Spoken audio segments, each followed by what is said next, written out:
रुख करते हैं आज की ताजा खबरों की ओर। मध्य प्रदेश सरकार के डिप्टी सीएम जगदीश देवड़ा ने प्रदेश में मुख्यमंत्री डॉक्टर मोहन यादव सरकार के 2 वर्ष पूर्ण होने के अवसर पर पत्रकारों से चर्चा की। इस दौरान उन्होंने कहा कि मोहन सरकार ने बीते 2 वर्षों में विरासत और विकास को साथ लेकर चलते हुए सबका साथ, सबका विकास और सबका प्रयास के मंत्र को जमीन पर उतारा है। डिप्टी सीएम ने कहा कि सीएम डॉक्टर मोहन यादव के नेतृत्व में मध्य प्रदेश विकास के मामले में देश के अग्रणी राज्यों में शामिल हुआ है। बुनियादी ढांचे से लेकर जन कल्याणकारी योजनाओं तक हर क्षेत्र में उल्लेखनीय प्रगति हुई है। जबलपुर के विकास पर बोलते हुए जगदीश देवड़ा ने कहा कि मोहन सरकार ने यहां मध्य प्रदेश का सबसे बड़ा फ्लाईओवर बनवाया है। इसके साथ ही जबलपुर में सबसे बड़ी रिंग रोड के निर्माण का कार्य भी प्रगति पर है। उन्होंने बताया कि वीरांगना रानी दुर्गावती की स्मृति में मदन महल पहाड़ी पर भव्य स्मारक निर्माण के लिए डीपीआर और बजट की घोषणा भी की जा चुकी है। डिप्टी सीएम ने कांग्रेस पर निशाना साधते हुए कहा कि कांग्रेस शासन में प्रदेश की सड़कों की हालत खराब थी, जबकि आज भाजपा सरकार के कार्यकाल में सड़कों का व्यापक नेटवर्क तैयार किया जा रहा है। लाडली बहना योजना को लेकर फैलाए जा रहे भ्रम पर उन्होंने स्पष्ट किया कि यह योजना बंद नहीं होगी। केंद्र और राज्य सरकार महिला सशक्तिकरण के लिए पूरी तरह प्रतिबद्ध हैं और लाडली बहना योजना निरंतर जारी रहेगी।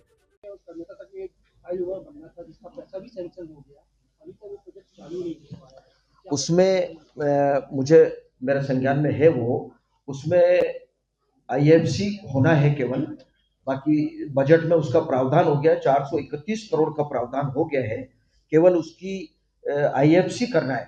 तो मैं यहाँ मेरे संज्ञान में ये चीज है, मैं बहुत जल्दी इसकी आईएफसी करवा करके इस काम को पूरा करवाएंगे। बिल्कुल प्राथमिकता से मैं आपके सबके सामने में इस बात को बोल रहा हूँ कि मैं भोपाल में इसकी चिंता कर रहा हूँ, व्यक्तिगत रूप से आपकी भावना का सम्मान करते हुए, और करना भी है क्योंकि बजट में प्रावधान हो गया है तो निश्चित उसको पूरा करना।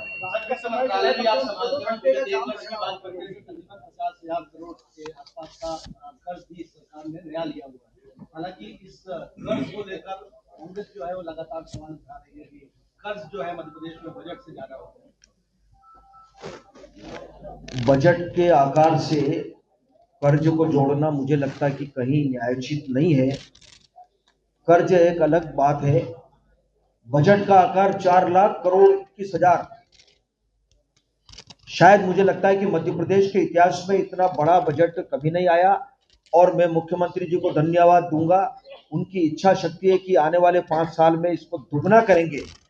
और जहां तक कर्ज का सवाल है, कांग्रेस के साथी हमारे विधानसभा के फ्लोर पर भी इस बात को बोलते हैं, उनके पास में केवल इसके अलावा, और मैं इस बात को यहां कह रहा हूं आप सबके बीच में कि कर्जा नियम और प्रक्रिया से लिया जाता है।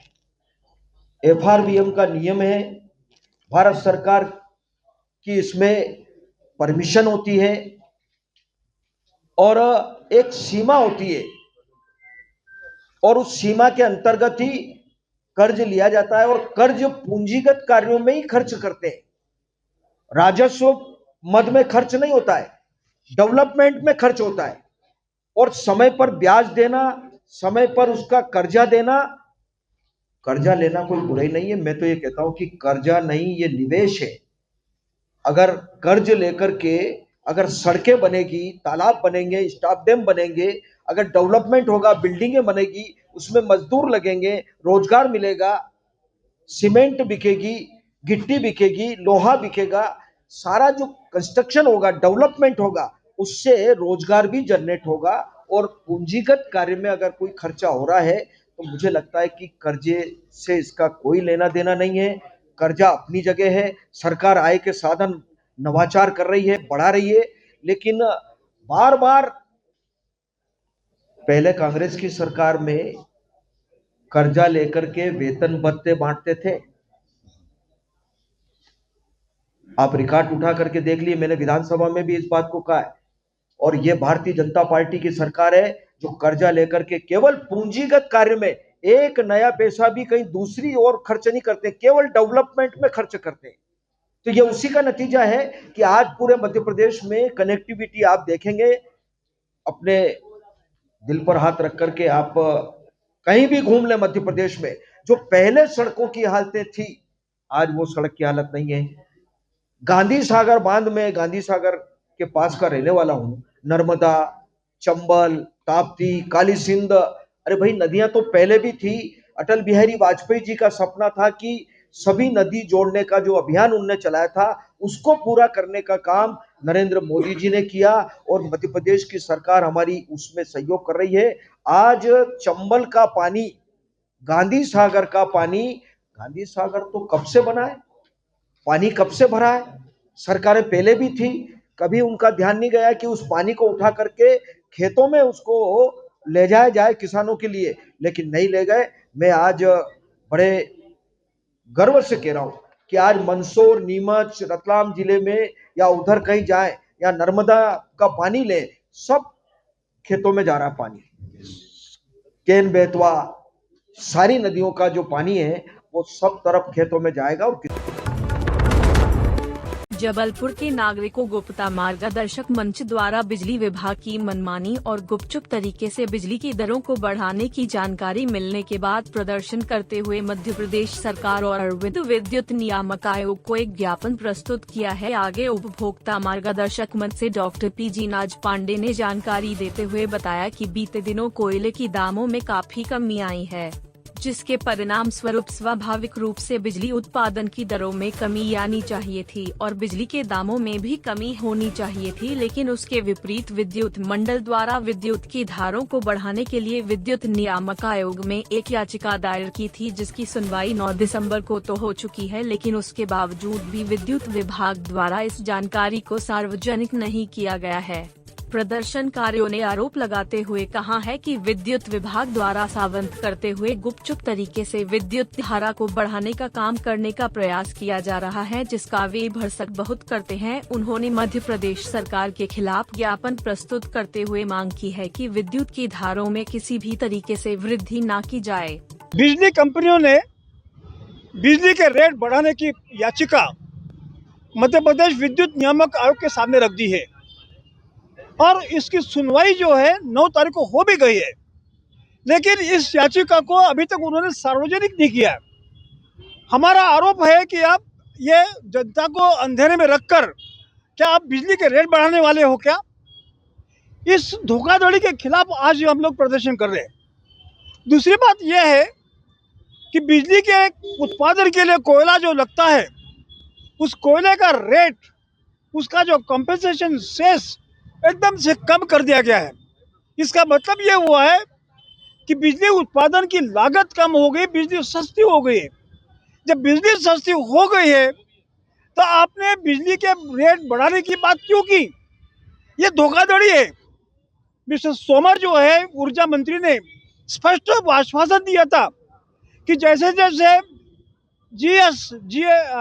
जैसे बिजली के दाम हम कम करने की बात क्यों करेंगे, क्योंकि कोयले के रेट कम कर हो रहे, लेकिन इस उनका वादे का कोई असर नहीं हुआ है।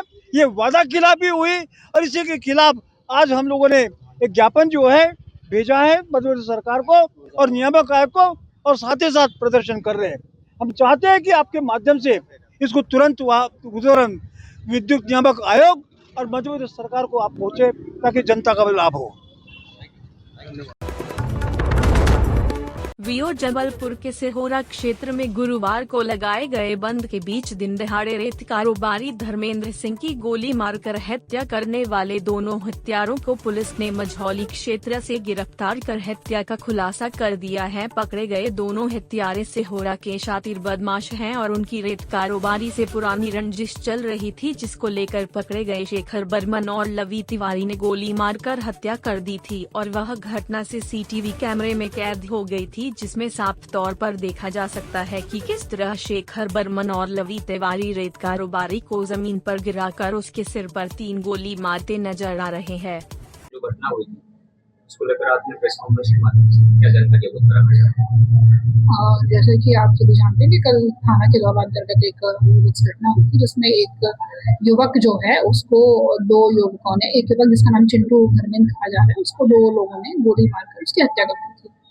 जैसे ही ये घटना हुई तो तत्काल पुलिस ने इसमें एक्शन लिया और तत्काल मौके पर पुलिस पहुंची और अपनी कार्रवाई को प्रारंभ किया और वरिष्ठ अधिकारियों ने भी संज्ञान लेते हुए इसमें टीमों का गठन किया गया, जो फरार आरोपी हैं उनकी तलाश तलाशी के लिए रवाना हुई थी। और इसी क्रम में हमारी एक टीम को सफलता मिली और जो हमारे 2 आरोपी हैं उनको टीम ने गिरफ्तार किया और उसके बाद उन्हें उसको माननीय न्यायालय पेश किया। मुलजिम को पकड़ने के लिए जो है किस उससे हमने हथियार का प्रयोग किया था? अभी जो हथियार है वो उन्होंने चूंकि फायर किया तो फायर आर्म्स का ही उसमें उपयोग किया गया था और अभी बाकी विवेचना जो है अन्य तथ्यों पर की जा रही है। आरोपी के नाम क्या है? आरोपी का जो नाम है, एक शेखर वर्मन पिता रवि वर्मन उम्र 22 साल और एक लवी तिवारी पिता सोम तिवारी। निवासी? ये दोनों हाल तो यहीं के निवासी हैं, बाकी ये रहने वाले कहीं होंगे। हत्या का कारण जो है वो ये सभी लोग आपराधिक प्रवृत्ति के हैं और उनकी पुरानी रंजिशें रही हैं आपराधिक प्रवृत्ति का होने से। किस कारण से मारा, अभी क्या इसकी क्या जानकारी? जैसे कि मैंने आपको बताया कि सभी के विरुद्ध अपराध दर्ज है या आपराधिक प्रवृत्ति के हैं और इसमें जो पुरानी रंजिश बताई गई है, जो मृतक है उसके परिवारजनों द्वारा भी बताया गया था कि असूर जो आशीष विश्वकर्मा है उससे रंजिश जो है मृतक उसकी हमेशा से रही है, तो उसके भी शंका जाहिर की जा रही है कि उसके द्वारा इस घटना से क्या इनके तालमेल मिलते हैं क्या अशोक विश्वकर्मा और क्या? सभी तथ्यों पे पुलिस जो है वो विवेचना कर रही है, जो भी फैक्ट्स आएंगे और उसमें जो भी आगे आरोपी बनेंगे वो सब लोगों को पुलिस जो है वो करेंगे। आरोपी को लगातार इनका पीछा किया गया, पहले कटनी तरफ जा रहे थे फिर दर्शनी तरफ गए तो उनको रास्ते में ही अपनी पुलिस की टीम ने पकड़ा है। जानकारी ये भी लगी है कि इनको पकड़ा नहीं गया बल्कि इन्होंने सरेंडर किया है। देखिए बहुत सारे तथ्य आते हैं पर जो हमारा वर्जन है वो हम आपको बता रहे हैं।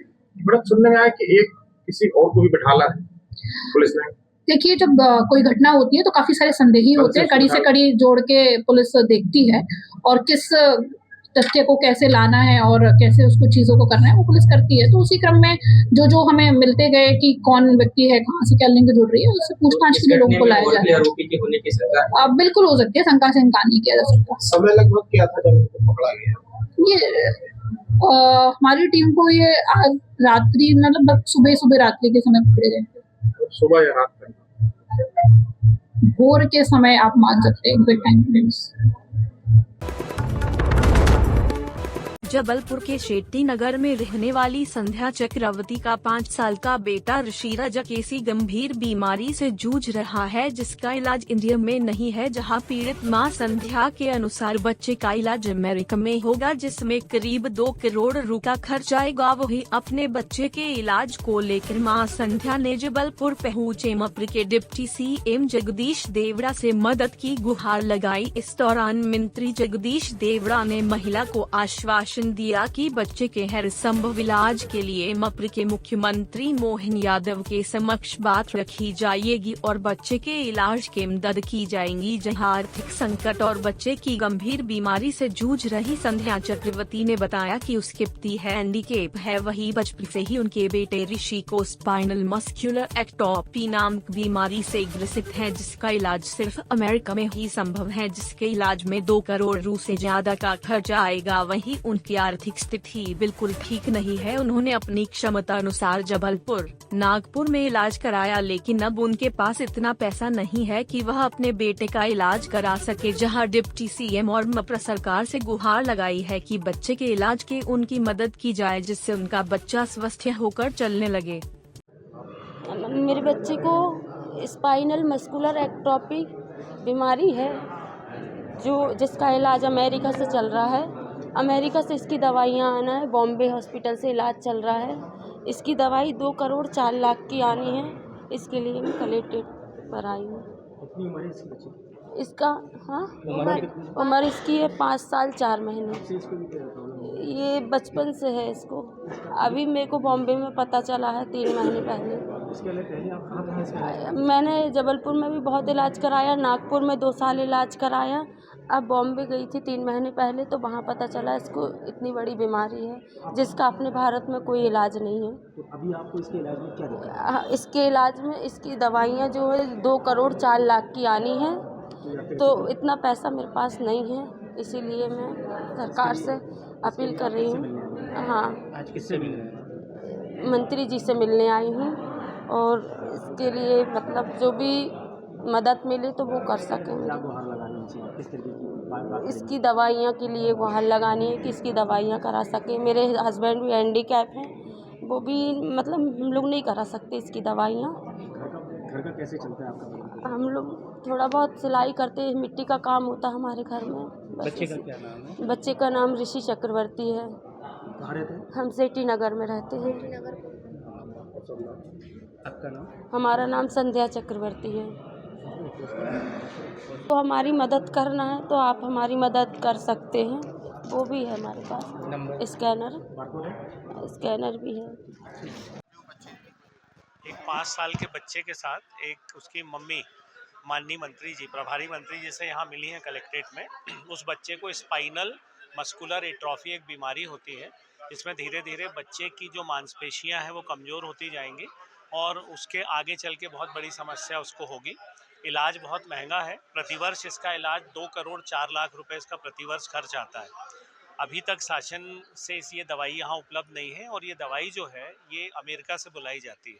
तो बच्चे की माता ने माननीय मंत्री से निवेदन किया, उन्होंने उसको बड़ी गंभीरता से सुना और कलेक्टर सर को उन्होंने कहा है कि इसके प्रकरण बना करके और इससे बात करके समझ के, तो हमने इसको मंडे को बुलाया है। यहाँ हमारी यहाँ पे टाइम लिमिट की मीटिंग होती है, तो उसमें कलेक्टर सर के साथ में चर्चा करके और कलेक्टर साहब जैसा निर्देशित करेंगे तो इसका पूरा प्रकरण बना के भोपाल भेजेंगे, जिससे वहाँ से इसको कुछ बजट उपलब्ध हो और बेचारे बच्चे का इलाज हो सके।